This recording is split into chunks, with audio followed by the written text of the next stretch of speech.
Voilà, merci d'être avec nous pour ce milieu d'après-midi du dernier jour de la 35e édition du festival Étonnant Voyageur. Nous sommes heureux de voir que vous êtes toujours aussi nombreux. C'est vraiment, ça fait chaud au cœur. On aime la lecture ici et ça fait vraiment plaisir. Alors, à côté de nous, il y a Anatole Ponce. Anatole qui est un habitué aussi du festival. C'est la première fois qu'il vient au Café littéraire cette année, mais voilà, on l'a déjà vu souvent. Anatole qui va traduire Jean Higland. Jean qui est déjà venu ici aussi au Festival Étonnant Voyageur, et j'avais l'impression que ça faisait 2 ans. Comme quoi, je n'ai pas oublié le livre précédent, alors que c'était en 2018. Elle vient de me le préciser. Donc, ça fait déjà un petit moment.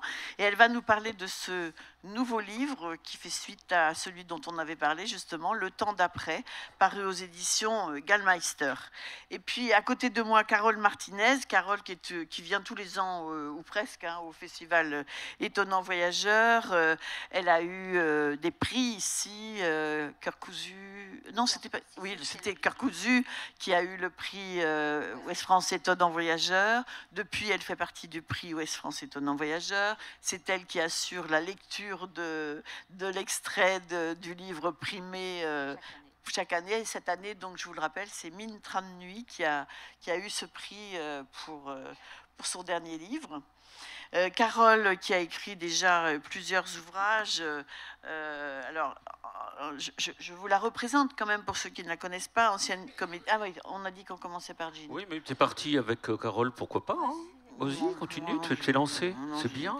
Non, faut faire à l'instinct. Ancienne comédienne, a été professeure, et puis elle a décidé d'écrire, et puis elle a donc sorti ce roman Le Cœur cousu en février 2007, et elle a eu un énorme succès. Dont le prix, et elle a reçu le prix Ouest France Étonnant Voyageur. À la suite, le prix reçoit 9 prix littéraires, dont le prix Renaudot des lycéens. Tu avais eu en 2007 aussi le prix Ulysse de la première œuvre, etc. etc. Et je me rappelle toujours de la reconnaissance que tu exprimais à cette époque pour ton éditeur. Jean-Marie Laclaftine. Oui, ah bah, c'est mon Père Noël. Hein. Moi, j'ai déposé un manuscrit inachevé chez Gallimard parce que j'avais pris 1 an. Pendant 1 an, j'avais arrêté de travailler. C'était mon mari qui bossait. Chacun son tour. Non, mais il m'avait dit depuis le temps que tu dis que tu vas être romancière. Je veux dire, maintenant, prouve-le. Finis-le, ton roman. Ça faisait 15 ans que je l'écrivais quand même.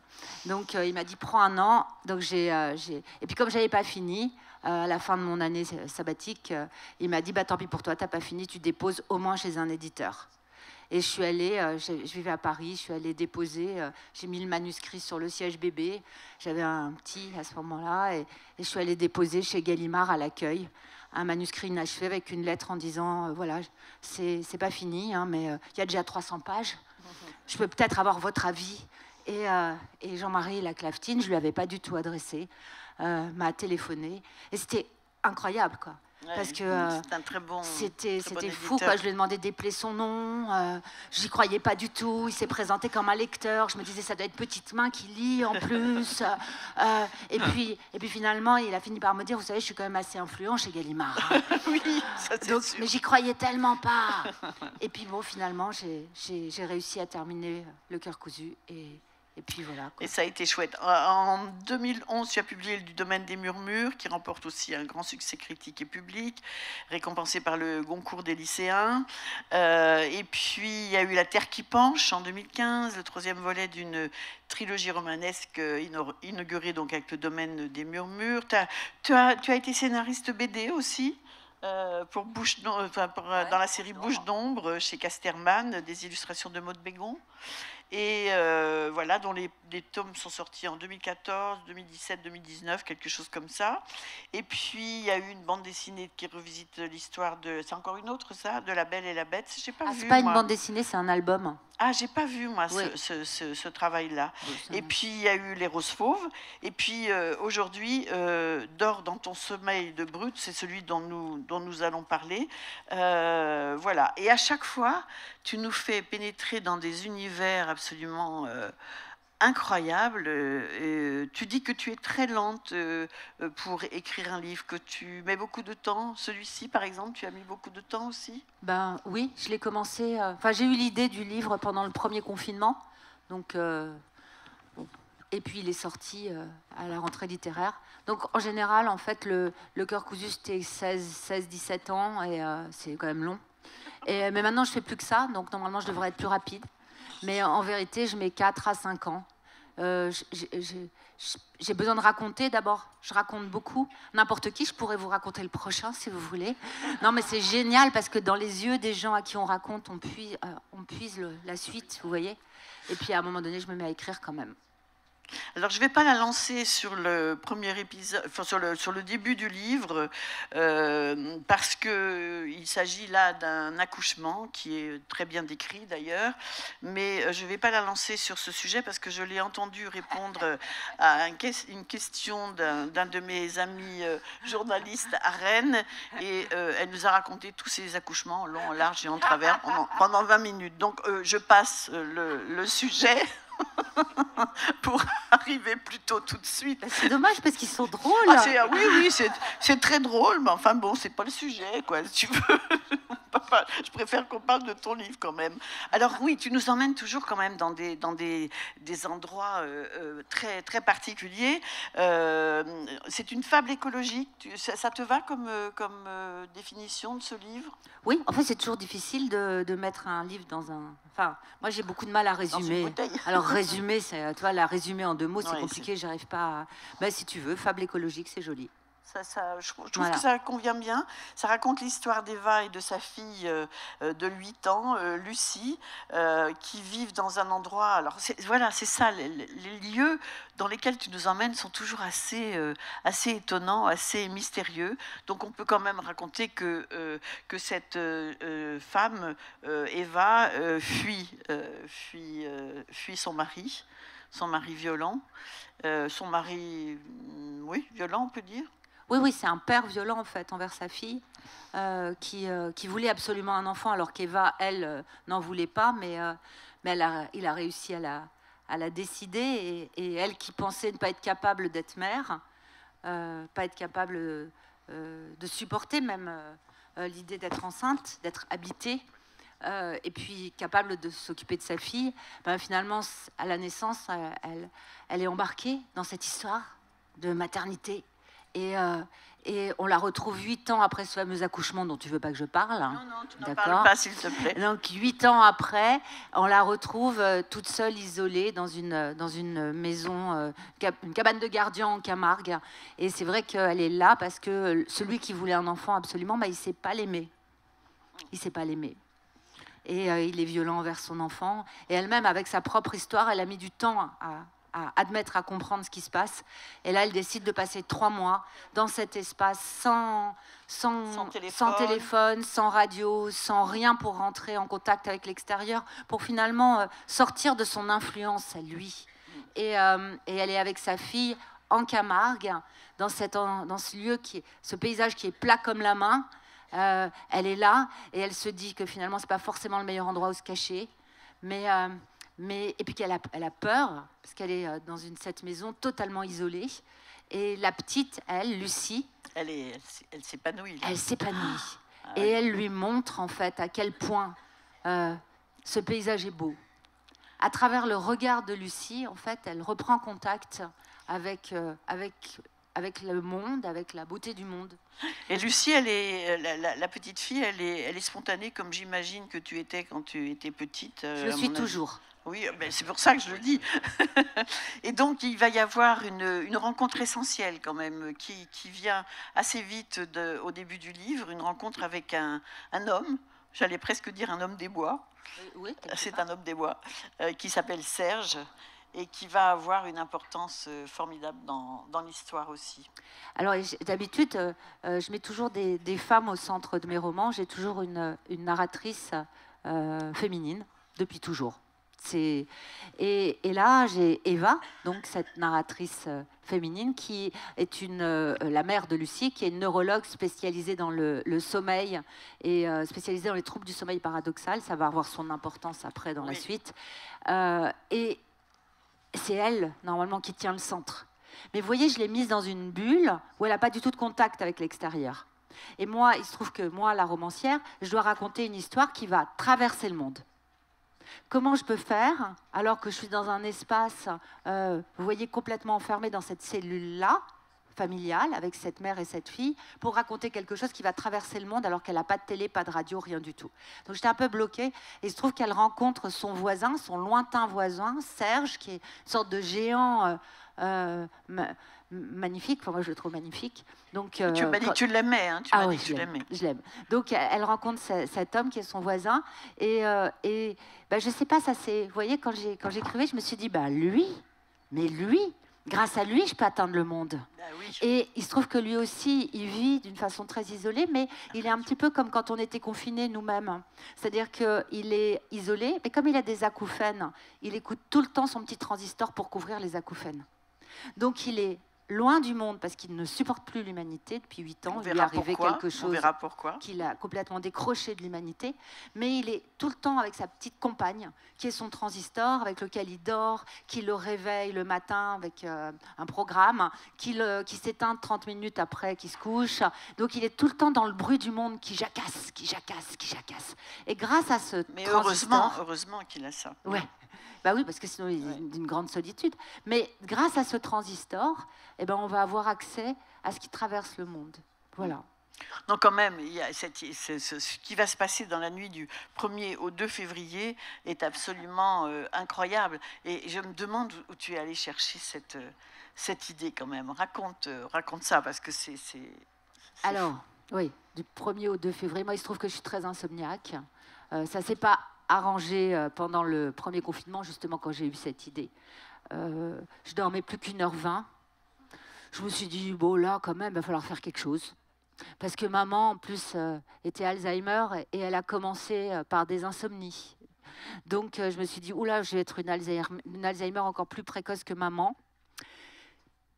Et j'ai commencé à occuper mes heures de non-sommeil en me renseignant sur le sommeil. Donc voilà, j'ai lu énormément sur le sommeil pendant que je ne dormais pas.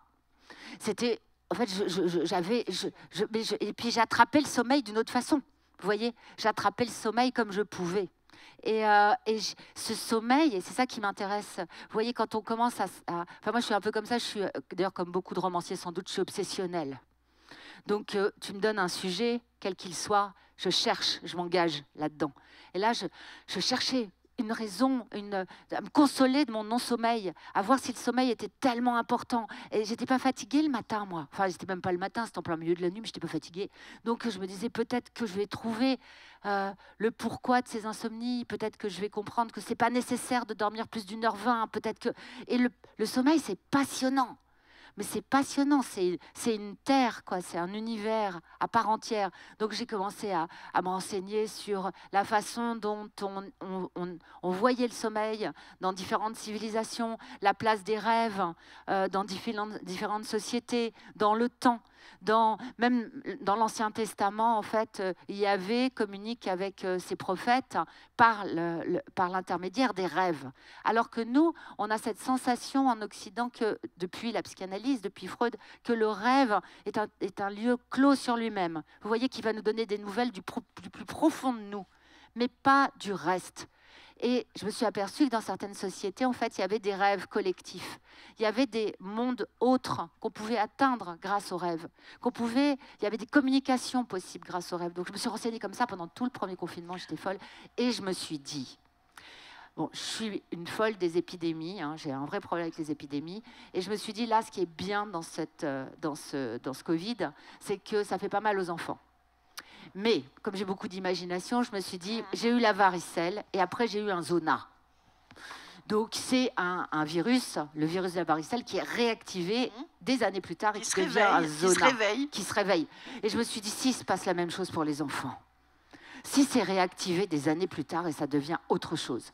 Et alors là, pour attraper cette frayeur là qui me traversait, je me suis dit, ouais, ça va être une épidémie de rêve.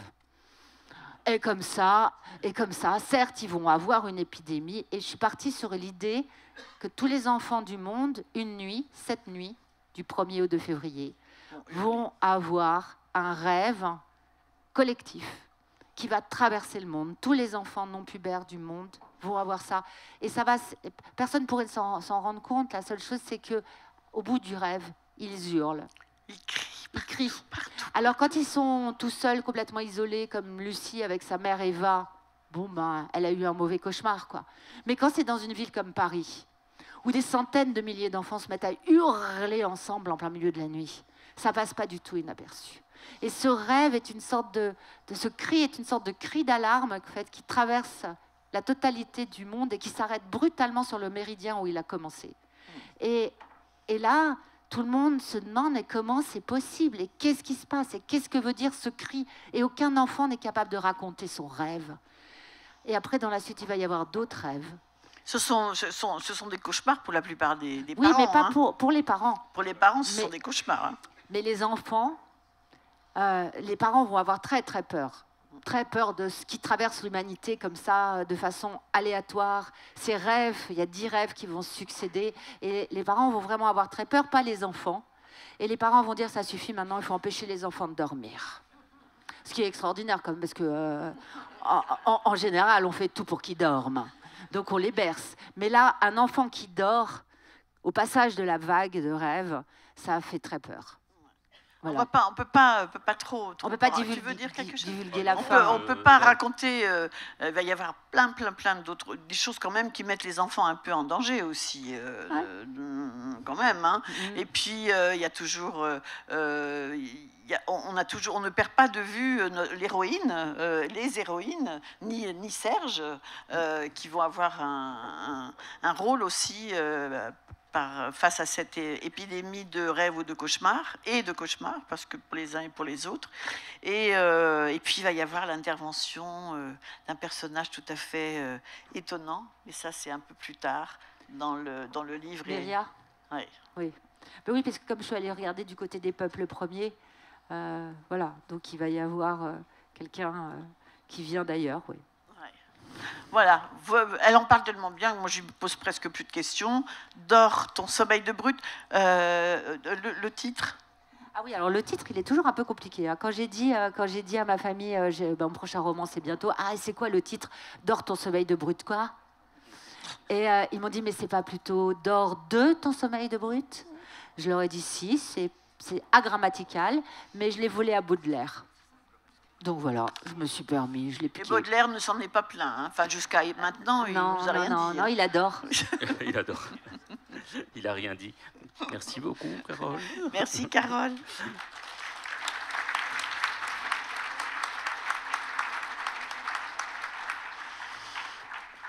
Alors, on va discuter avec Jean Gland à présent, que vous connaissez peut-être, vous êtes peut-être nombreuses et nombreux à la connaître déjà, parce que vous avez peut-être lu son premier livre qui était sorti il y a quelques années, donc déjà chez Gallmeister. Un petit mot juste pour vous présenter, Jean, vous êtes née dans l'État de Washington, vous avez commencé à faire des études à Bellingham, et puis vous avez obtenu une licence en arts libéraux. Alors je me suis dit, c'est quoi les arts libéraux? En fait, c'est intéressant, c'est une licence où il n'y a pas de spécialité. Donc vous étudiez la science, les lettres, les arts, et ça ne m'étonne pas de Jean. Vous avez fait différents petits boulots, vous avez fait une maîtrise en rhétorique et enseignement de la composition à Washington. Vous devenez enseignante. Vous publiez un premier ouvrage non fictionnel sur le thème de la grossesse. Alors je le dis parce que c'est ce qui fait le lien, hein, voilà.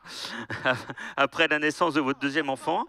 Et puis, vous terminez en 1996 l'écriture de votre premier roman, Dans la forêt. Into the Forest. Mon anglais est assez simple. Pour l'instant, il est assez simple. C'est important que tu le dises en anglais. Oui, c'est important. Ça nous aurait manqué. Hein. Qui raconte la relation entre deux sœurs qui doivent apprendre à survivre seules dans une forêt après un effondrement, peut-être, on ne sait pas trop, parce que d'un seul coup, le reste du monde devient silencieux. Elles n'y ont plus accès. Elles se retrouvent seules là dans la forêt. Et elle décide de rester dans la forêt pour y vivre. Ce livre a énormément marqué, il a très bien marché, surtout en France, nous dit Jean. Ça a été un succès encore plus important qu'ailleurs. Vive la France.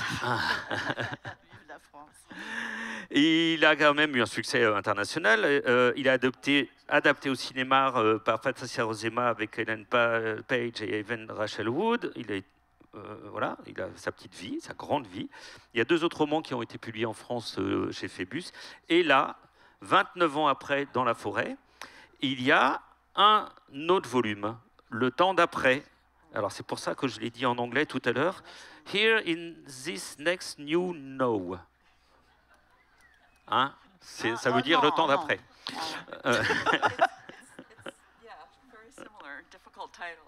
Ouais, des titres très difficiles comme le livre de Carole. C'était quoi alors le titre? J'ai pas entendu. In English? Here in this next new now. Traduction littérale?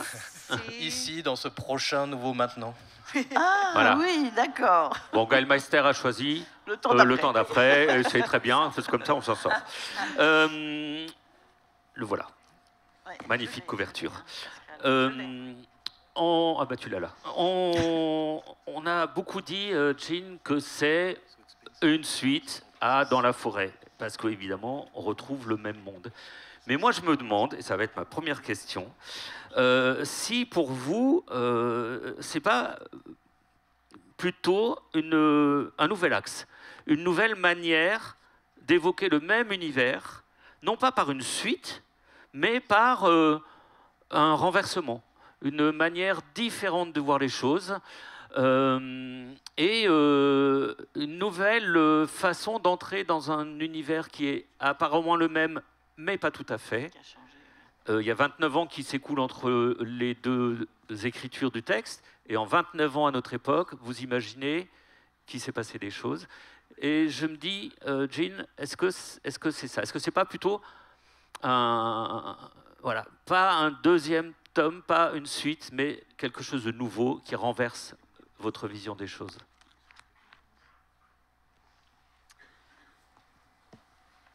Hello, everybody. I'm so happy to be here, and I'm so happy that you're all here, and I'm just honored to be on this panel.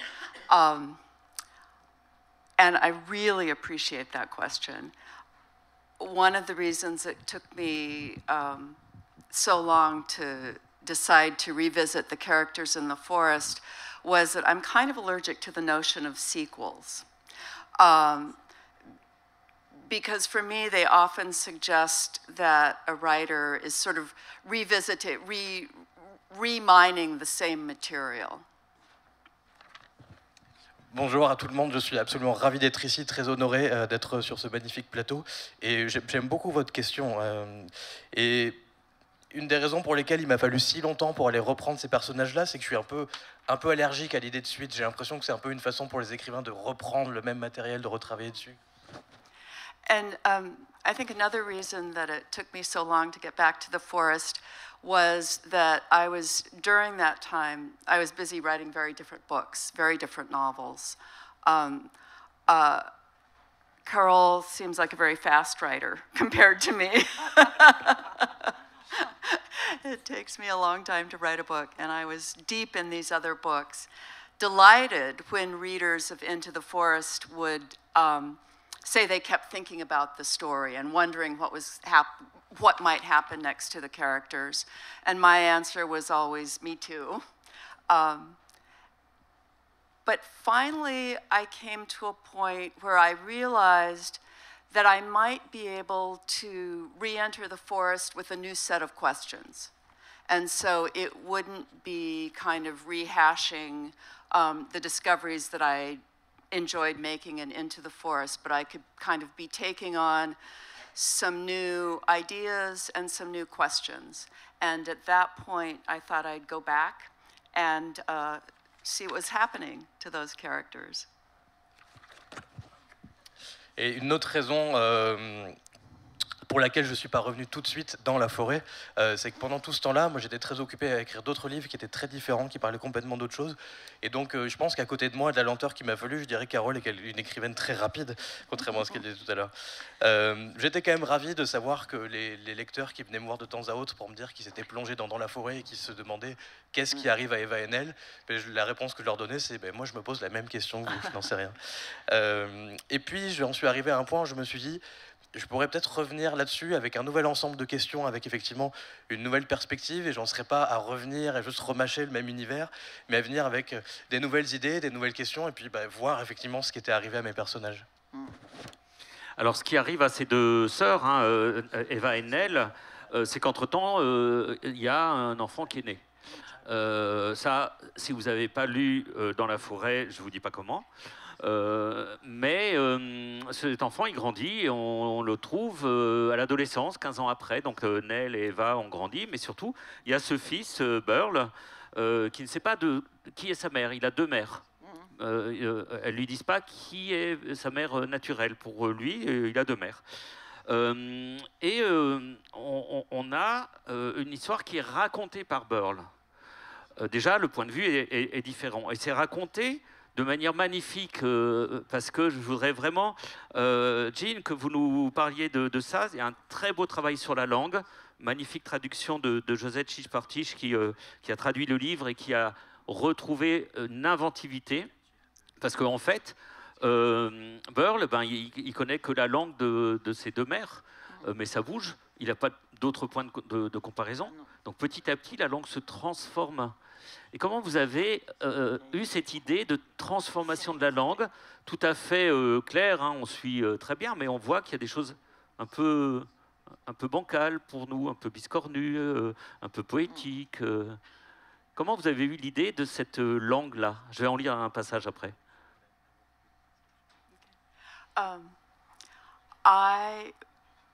When I decided to revisit these characters in the forest, I quickly realized that the point of view I wanted to try to inhabit was Burl's. So he's 15 years old.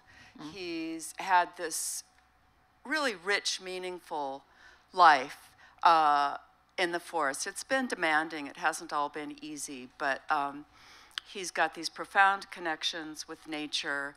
He has two mothers who love him, and he loves very much. They've created a culture around the things that people create a culture around, art and stories and festivals. And I realized that his point of view would be the most interesting to me because it would be the most unique. And I wanted the uniqueness of his point of view to be evident in his voice. Alors quand j'ai décidé de revisiter ces personnages, je me suis dit que le point de vue que j'avais vraiment envie d'habiter, c'était celui de Burl. Burl, c'est donc cet adolescent qui a 15 ans, qui a mené une vie très riche, très complexe, très intéressante, quoique difficile avec ses deux mères. Il a une connexion très forte, un lien très fort avec la nature, un lien très fort avec ses deux mères qu'il aime profondément et que lui-même aime profondément. Ils ont créé ensemble toute une culture avec leur propre art, leurs histoires, ils ont même leur propre festival. Et je me suis aperçu que le point de vue de Burl serait le plus intéressant pour moi parce que ça serait le plus unique aussi. Et donc c'est pour ça que je me suis intéressé à le rendre comme ça. Et je voulais absolument que la langue rende compte de cette unicité. Tu peux lire l'extrait? Je vais en lire un extrait. Oui. One thing that linguists tell us, remind us of, is that language, people in very small groups who share the same language, that language evolves very, very quickly, and particularly led by children. I'm sure many of you have had the experience my husband and I did when our kids were learning how to speak. They would kind of coin new words, and rather than us saying, no, it's not barella, it's umbrella, for a parapluie, we adopted the word. We still use those words in our family. Alors il y a une chose que les linguistes nous disent, c'est que quand les gens vivent dans des petits groupes comme ça, un peu isolés, la langue peut évoluer très très rapidement. Et souvent, ce sont les enfants qui mènent ce processus. J'imagine que beaucoup d'entre vous ont pu connaître un peu cette expérience. Quand les enfants commencent à parler, ils ont des façons un peu étonnantes de dire certains mots. Par exemple, mes enfants disaient barella au lieu de dire umbrella pour décrire un parapluie. Et nous, on a fini par adopter ces mots dans la famille au lieu de leur dire non, c'est pas comme ça qu'il faut dire, c'est comme ça. On a fini par recréer un peu notre propre langage. Et c'est ce qui se passe dans le livre à une échelle bien plus grande. Quoi? J'ai crié en me relevant. Ma voix avait jailli si fort que mes mères ont sursauté, toutes les deux. Qu'est-ce qui s'est passé? Qu'est-ce qui ne va pas? Eva, tu es malade? Chut, Burl, a dit Eva. Chut, Burl, a dit Nell. C'est fini, c'est fini. Elles ont chuté en chœur sur un ton qu'elles auraient voulu réconsolant. Tout va bien. Chut, chut. Pourquoi Nell a dit qu'il y en a un qui est déjà venu ici? J'ai demandé entre leurs chutes. Et pourquoi elle a parlé de la maison qui a brûlé et de la fille? C'est rien, elles ont répondu, rien du tout, en répétant encore et encore qu'Eva était en sécurité, que Nell était en sécurité, que j'étais en sécurité, tout en me mémorant que même de rester tranquille, ce qu'elles ont dit avec des chutes et des promesses et des fredonnements et des bras serrés, jusqu'à ce que je finisse par me rendormir. La famille, pour Burls et pour les trois, c'est nous trois. Le groupe, l'ensemble de l'humanité, c'est nous trois, en un seul mot. Et ça donne un aspect très intéressant à la lecture de ce texte, parce qu'effectivement, ça nous amène un peu au monde de l'enfance, et un peu aussi à un univers qui, on le sent, vit en vase clos. Alors là, j'ai lu un passage où on entend cette langue, mais on entend aussi, et là c'est une question de Jean, on entend qu'il y a quelque chose qui lui est interdit. Chut, on ne va pas parler de ça. Les mères empêchent Burl d'aller un peu trop loin dans sa connaissance du monde. Il voit à un moment une lueur au loin, un feu dans la forêt. Il a envie d'y aller. Il se dit, il y a quelqu'un. Et les mères disent non, mais il ne faut pas. Elle l'empêche de voir le reste du monde. Et ça, c'est un point de vue évidemment complètement différent. Elles veulent rester. Lui, il veut partir. Enfin, il veut découvrir. Il veut découvrir. Ça se transforme en roman. Mais c'est un ado, donc c'est normal. Voilà, il a cette curiosité de... C'est un roman d'initiation aussi. C'est un roman d'apprentissage. Yes, I think so. And Burl is coming of age in a very new, different world and a very new way. But he's an adolescent. And he's trying to understand what the world's all about. He's only known his two mothers, but he's been steeped in stories. They've created an oral culture, and they tell stories as a way to pass the time. They tell stories at night around the fire. They tell stories while they're gathering food. And those stories are about people. And so Burl is fascinated by the promise of other people. His mothers don't share that promise. They've had experiences of other people that have warned them off. But so I think very much it's a coming of age story in a new world. Oui, je pense que c'est un roman d'apprentissage qui se fait dans un monde effectivement très différent de celui qu'on connaît. Burl, c'est un adolescent. Il veut, comme tous les adolescents, comprendre le monde. Alors, il a ses deux mères et il a vécu qu'avec elles. Et en même temps, il a toujours baigné dans les histoires. Il a toujours entendu des histoires qui se racontent ensemble pour passer le temps, autour du feu le soir. Quand ils vont chercher ensemble à manger dans la forêt, ils se racontent des histoires. Ces histoires parlent de gens. Et lui, il est fasciné par ces gens, par toutes les promesses qu'il trouve dans ces histoires. Et ces deux mères ne partagent pas vraiment cette envie de répondre à cette promesse parce qu'elles ont eu des expériences qui leur donnent quelques appréhensions par rapport à ça. Donc je pense qu'effectivement, oui, en ce sens-là, on peut parler de roman d'apprentissage.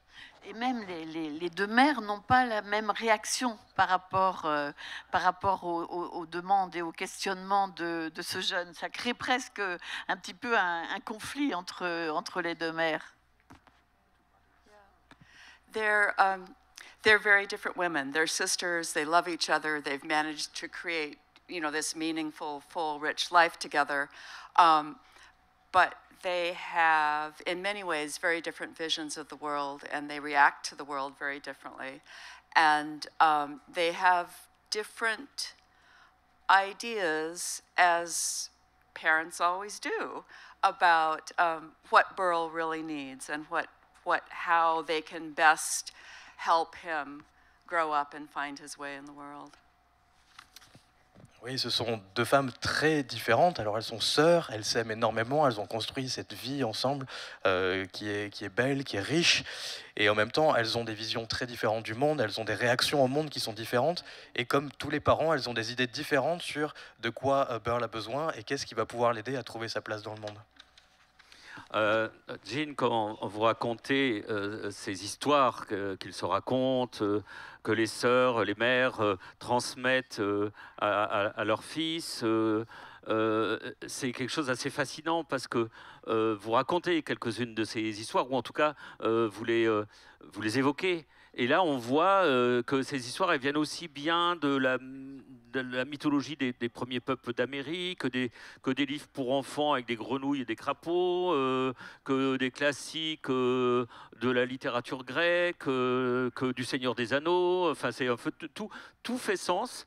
Il n'y a plus de livres, hein, il n'y a plus de magazines, il n'y a plus rien. Il n'y a plus que les histoires qu'elles se racontent. Et c'est assez fascinant de voir comment, finalement, tout ça devient de la mythologie au même niveau, je dirais, que ce soit Tolkien ou les philosophes grecs. Donc ça m'a beaucoup plu. Et alors, moi, il y a une question quand même il y a quelque chose qui m'intrigue. Je me dis, ils ne sont que 3.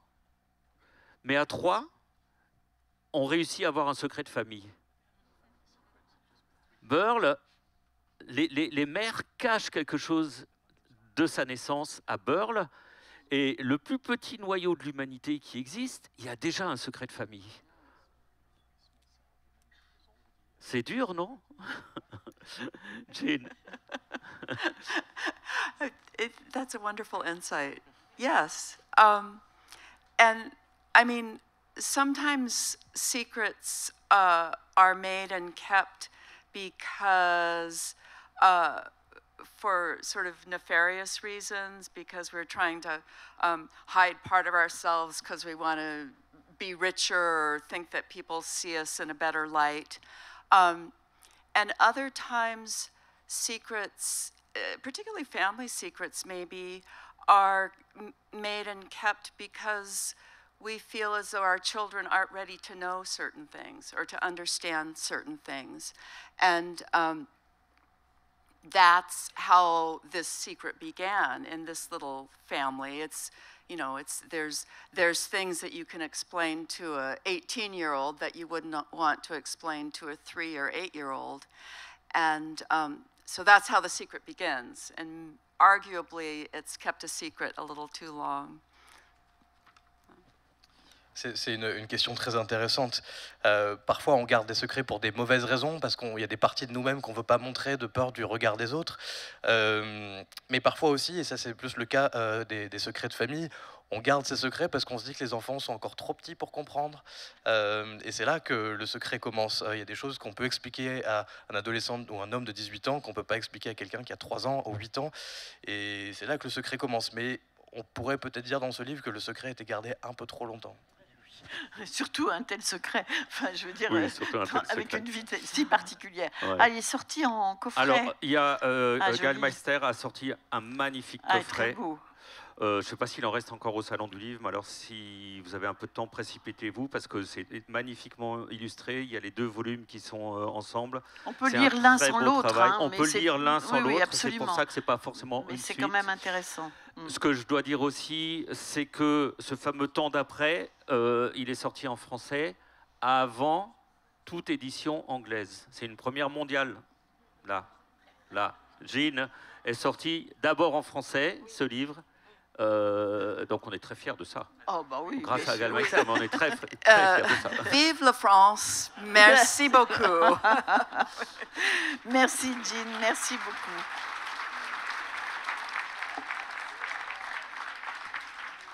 Voilà, on avait envie de les avoir sur le même plateau parce qu'on trouvait que leurs univers étaient assez formidables l'un et l'autre. Je suis d'accord. Jean Egeland, donc Dans la forêt et Le temps d'après. Avec le même, si vous voulez les deux. Oui, dans voilà, un seul c'est geste, ça. Aux éditions Gallmeister.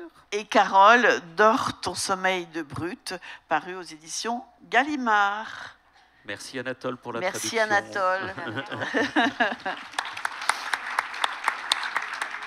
Merci à vous.